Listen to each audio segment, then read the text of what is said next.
Di sebuah hutan yang rimbun, hiduplah dua ekor burung yang bernama Lila dan Damar.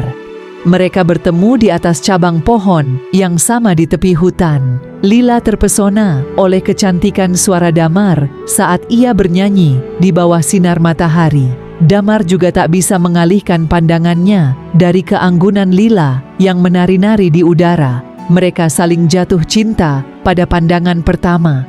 Setiap hari, mereka berkumpul di tempat yang sama, berbagi cerita dan canda tawa di antara dedaunan hijau. Cinta mereka semakin membesar seiring berjalannya waktu. Namun, suatu hari, hujan deras melanda hutan, membanjiri sarang-sarang dan merusak keindahan alam.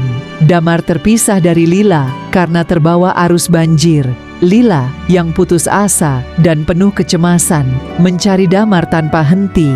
Akhirnya, setelah bertahan melalui badai yang mengerikan, Lila dan Damar bertemu kembali di bawah pelangi yang menyala di langit.